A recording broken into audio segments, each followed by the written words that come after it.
8, 7, 6, 4, 3, 2, 1, and liftoff of Space Shuttle Atlantis, a final visit to enhance the vision of Hubble into the deepest grandeur of our universe.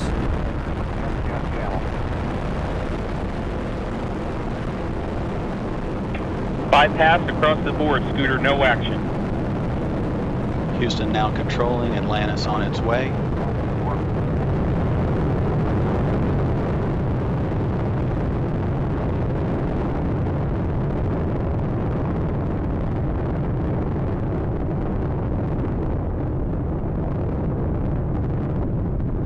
Atlantis on its way, all three engines now throttling down as the vehicle passes through the area of maximum dynamic pressure. Atlantis, Houston, no action on the MPS H2 out P.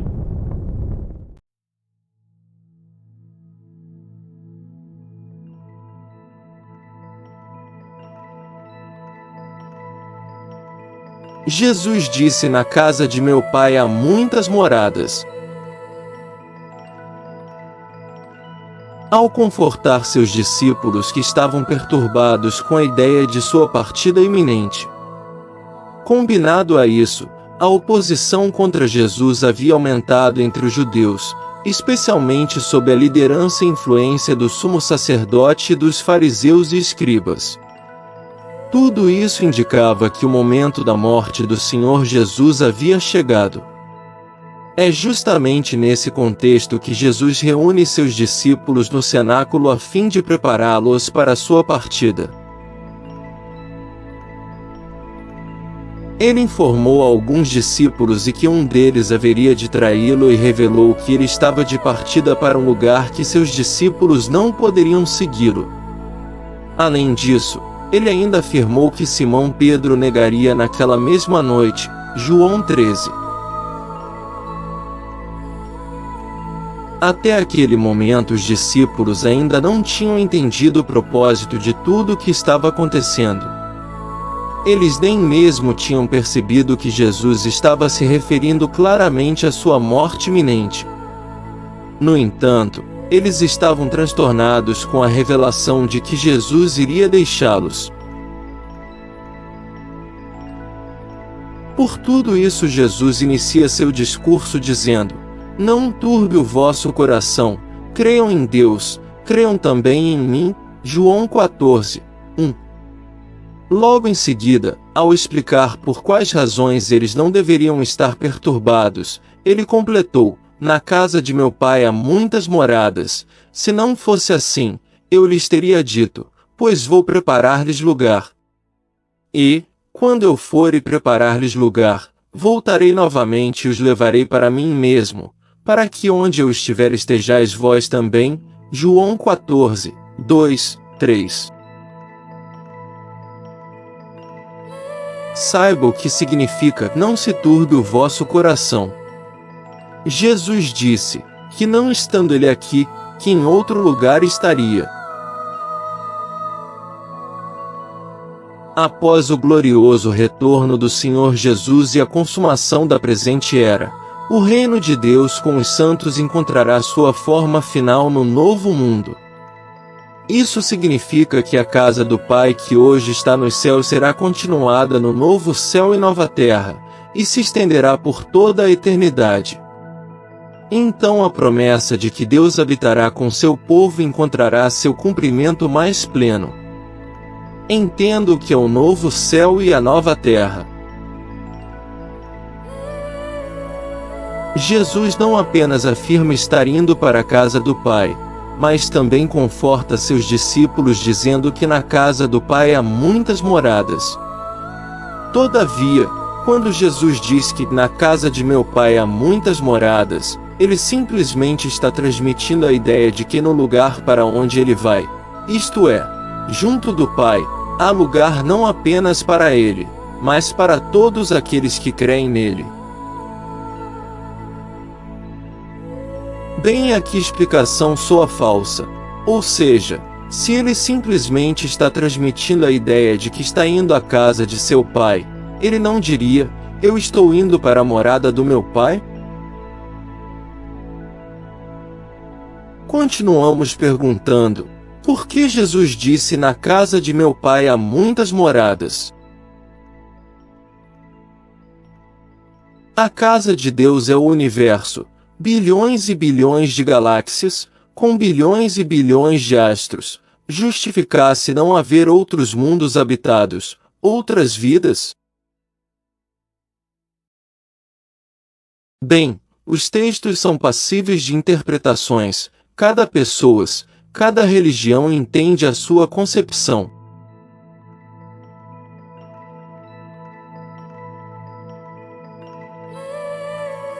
Paradoxo de Fermi. O paradoxo de Fermi diz respeito a uma indagação feita pelo físico italiano Enrico Fermi, de 1901 a 1954, enquanto debatia à mesa com colegas, no ano de 1950. O paradoxo trata da discrepância entre a grande probabilidade de existir vida em outros planetas, em virtude do enorme número de planetas no universo, e o fato de que jamais fomos capazes de detectar qualquer sinal de vida fora da Terra. O paradoxo de Fermi surgiu quando Enrico Fermi e outros cientistas debatiam à mesa sobre a possibilidade de existir vida fora da Terra. Então Fermi perguntou: onde está todo mundo?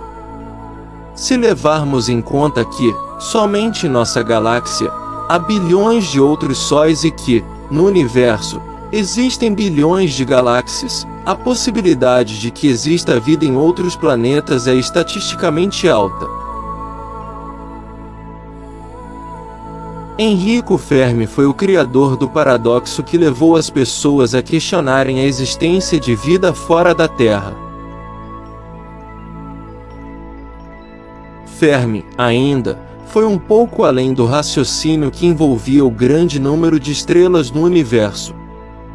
Também sugeriu que, se alguma civilização alienígena fosse capaz de viajar com suas espaçonaves a 1% da velocidade da luz, nossa galáxia, que tem cerca de 100.000 anos-luz de diâmetro, já poderia ter sido colonizada pelo menos 1000 vezes. Sendo assim, por que nunca ouvimos falar de civilizações alienígenas? Ao longo dos anos posteriores ao paradoxo de Fermi, muitos cientistas debateram sobre a possibilidade de existir vida fora da Terra. Dentre eles, destacou-se o físico Frank Drake. Drake elaborou uma equação cujo intuito era estimar o número de civilizações alienígenas existentes em nossa galáxia. Para tanto, utilizou uma série de condições e dados astronômicos. Entretanto, sabe-se que a equação apresentava problemas, como a arbitrariedade em alguns de seus fatores, bem como a suposição de informações que desconhecemos. Existem diversas tentativas de solução para o paradoxo de Fermi, ou seja, respostas sobre o motivo pelo qual nunca fomos capazes de nos comunicar com qualquer civilização alienígena ou, ainda, identificar sinais de vida em outros planetas. Alguns cientistas utilizam a teoria do grande filtro para tentar explicar o motivo de nunca termos estabelecido contato com outros seres vivos fora da Terra. Essa teoria faz menção a todos os obstáculos que tornam a abiogênese improvável ou até mesmo impossível. A abiogênese é a linha de pensamento que indica que a vida surgiu da matéria não viva, na forma de compostos orgânicos simples. Entretanto, para que a vida, em seu estágio mais simples, alcance o patamar necessário para estabelecer contato com outras civilizações, uma série de coisas altamente improváveis devem ocorrer, como é possível perceber, segundo a teoria do grande filtro, o paradoxo de Fermi é explicado pelo fato de que as chances de que uma forma de vida surja no universo são extremamente baixas, por isso não fomos capazes de estabelecer contato. Entretanto, Críticos dessa ideia indicam que a vida poderia evoluir por meios diferentes dos quais estamos familiarizados. Algumas hipóteses que buscam explicar o paradoxo de Fermi levam em conta o fato de que, apesar de as chances de ocorrer vida no universo serem altas, a maioria dos planetas habitáveis, que apresentam características similares às da Terra, ainda não foi formada, ou seja, quando novas civilizações surgirem, pode ser que nem existamos. Outras hipóteses sugerem que sequer há um paradoxo, só nós existimos. Além delas, existem as que alegam que outras civilizações já podem ter nos visitado, porém há milhões de anos.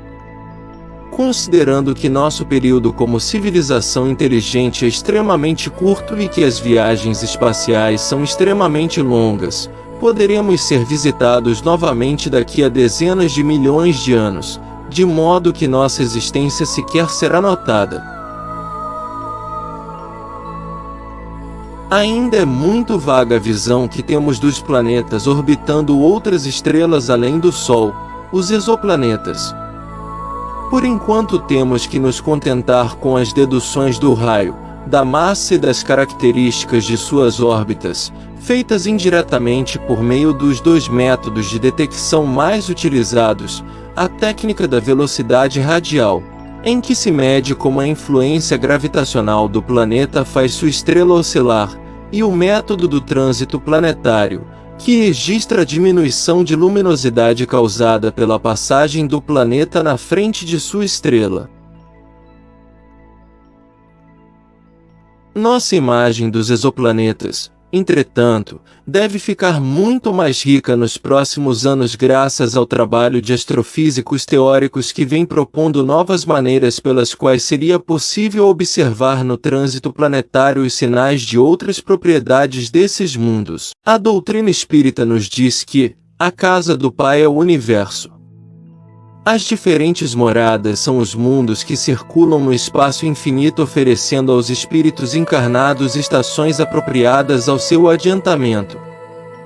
Podemos compreender estas palavras pelo estado feliz ou infeliz do espírito na erraticidade.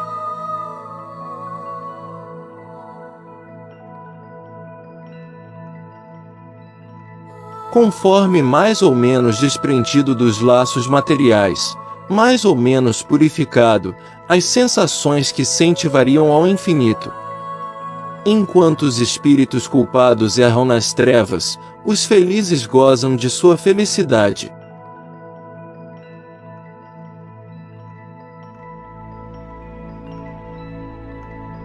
Na erraticidade temos várias moradas, mas estas não estão circunscritas.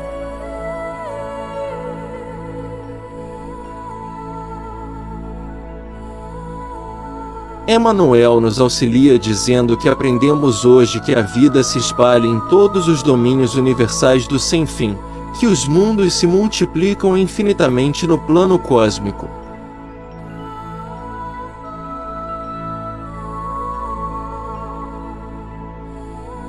Temos deste modo sóis e planetas incontáveis veiculados às pluriformes esferas espirituais.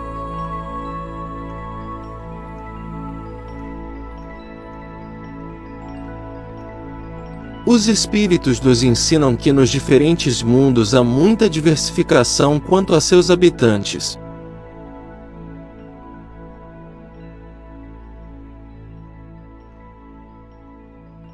Tomando a Terra como ponto de comparação, podemos ter mundos inferiores, superiores ou no mesmo estágio, que poderíamos considerar intermediário.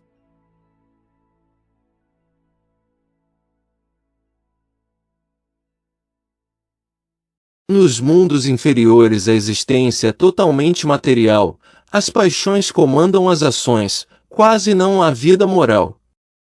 A forma humana é mais rudimentar, não há delicadeza, a força bruta é a lei.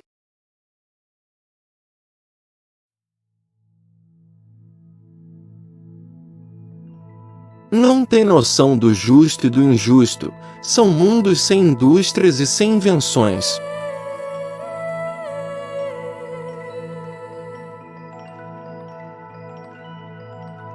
Nos mundos intermediários há uma mistura do bem e do mal, com predominância de um ou de outro de acordo com seu adiantamento.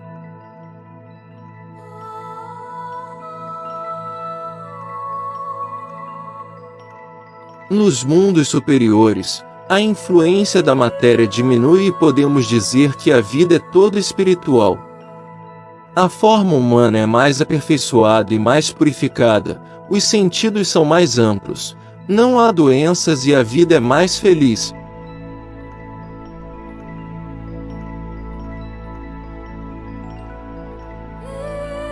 A locomoção é mais fácil. Os homens conservam a sua vontade e traços das existências passadas. A vida é mais longa, não há a ambição de um subjugar o outro.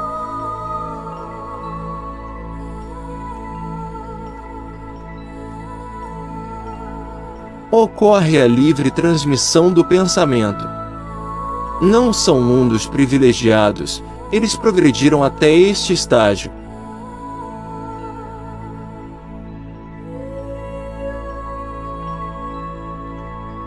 Os espíritos encarnados em um mundo não ficam presos a ele, estagiam nos diversos tipos de mundo, procurando locais adequados ao seu adiantamento.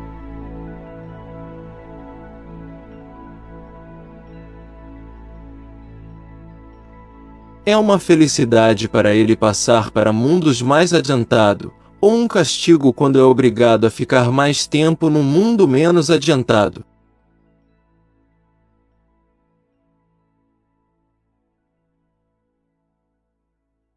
Diversas categorias dos mundos habitados.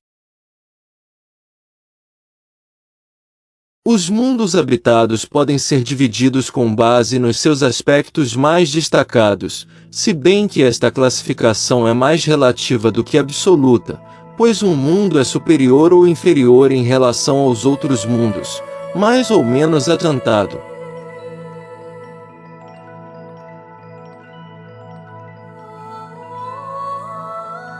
Mundos primitivos destinados às primeiras encarnações da alma humana. Lá os instintos prevalecem, o objetivo principal é a sobrevivência e satisfação de suas necessidades materiais. A razão começa a se desenvolver.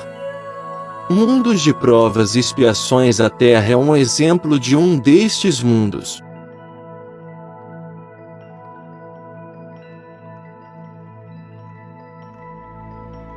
No Evangelho segundo o Espiritismo, Santo Agostinho analisa suas características quanto à inteligência, qualidades inatas e vícios.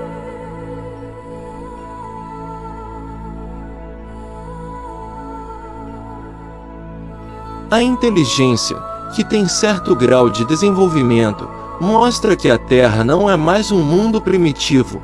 As qualidades inatas mostram que certo progresso já foi atingido, mas os vícios que ainda atraem seus habitantes nos mostram uma grande imperfeição moral.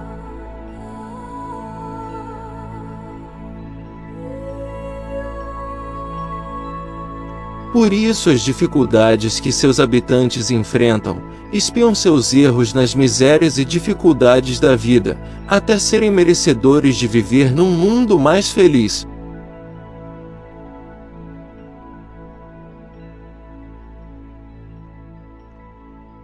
Mas, nem todos os habitantes estão no mesmo grau de adiantamento.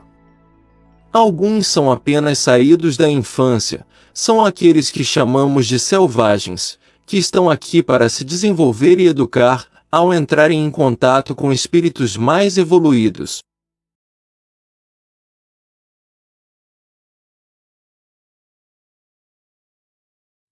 Alguns pertencem às raças meio selvagens, formadas por estes espíritos já em progresso.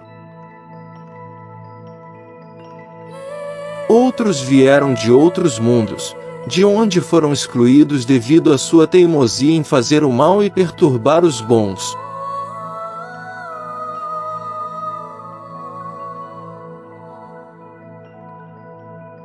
Como trazem a inteligência mais desenvolvida e alguns conhecimentos, seu contato com espíritos mais atrasados promove o progresso destes.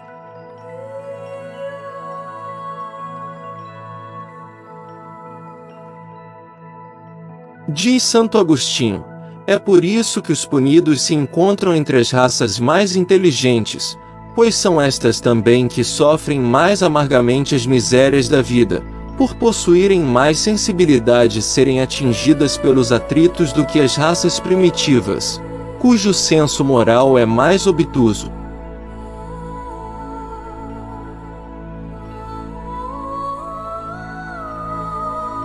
A característica comum dos mundos expiatórios é servir de exílio a espíritos rebeldes à lei de Deus.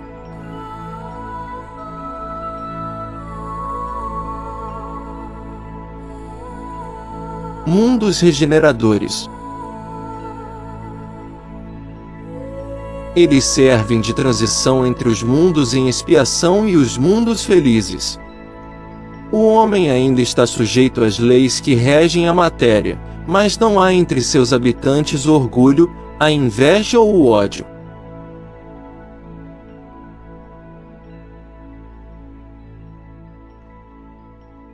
A perfeita justiça rege as relações sociais e a palavra amor está escrita em todas as fontes. Ainda não existe a perfeita felicidade. Os homens ainda são carnais e têm provas a sofrer, mas, comparado à Terra, é um mundo mais feliz.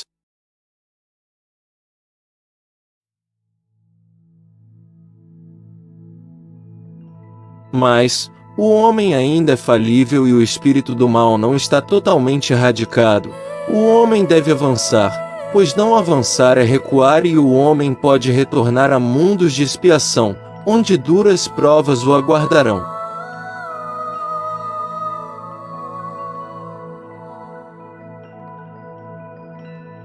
Mundos felizes. Nestes mundos a matéria é menos densa, o espírito é mais livre, com percepções que desconhecemos. As relações entre os povos é sempre amigável, o bem supera o mal e são unidos pelo amor.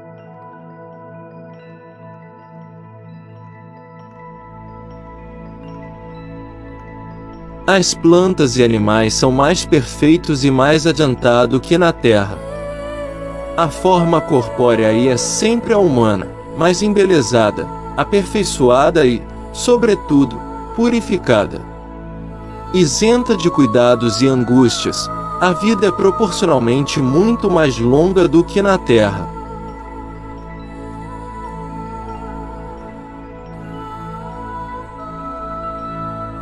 A morte de modo algum acarreta os horrores da decomposição, longe de causar pavor, é considerada uma transformação feliz, por isso que lá não existe a dúvida sobre o porvir.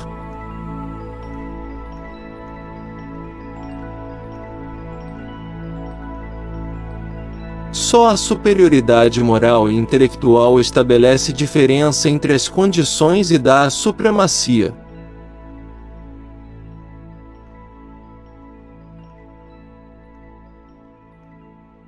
A autoridade merece o respeito de todos, porque somente ao mérito é conferida e se exerce sempre com justiça. Um laço de amor e fraternidade prende uns aos outros todos os homens, ajudando os mais fortes aos mais fracos.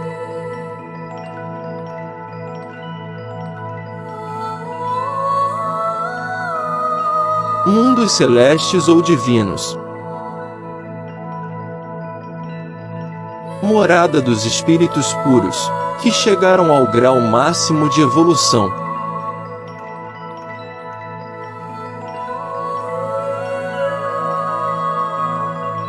A eterna luz, a eterna beleza e a eterna serenidade da alma proporcionam uma alegria eterna, livre de ser perturbada pelas angústias da vida material, ou pelo contato dos maus, que lá não têm acesso.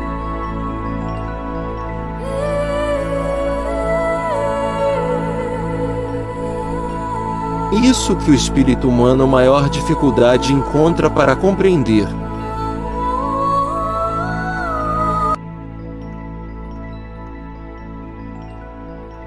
Ele foi bastante engenhoso para pintar os tormentos do inferno, mas nunca pôde imaginar as alegrias do céu.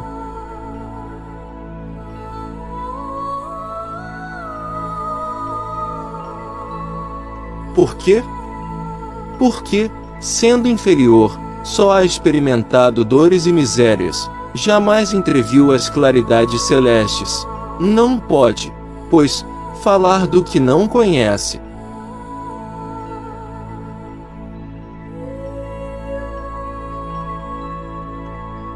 Progressão dos mundos. O progresso é uma das leis da natureza. A própria destruição, que parece o fim das coisas, é o meio de chegar, pela transformação, a um estado mais perfeito.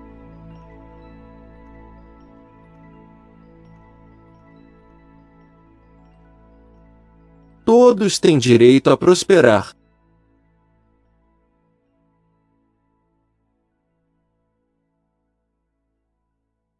Enquanto os seres vivos progridem moralmente, os mundos que eles habitam progridem materialmente.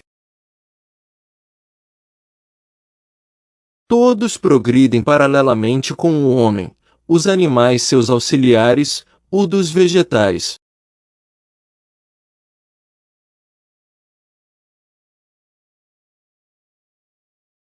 A Terra já esteve moral e materialmente em um estágio inferior. Ela chegou a um dos seus períodos de transformações e passará de um mundo de provas e expiações para um mundo de regeneração.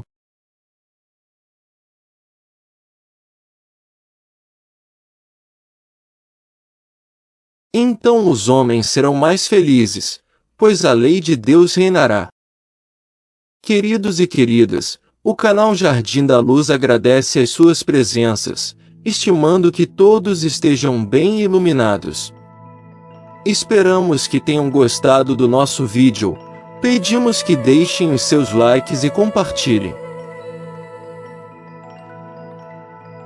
Um abraço a todos, e fiquem bem.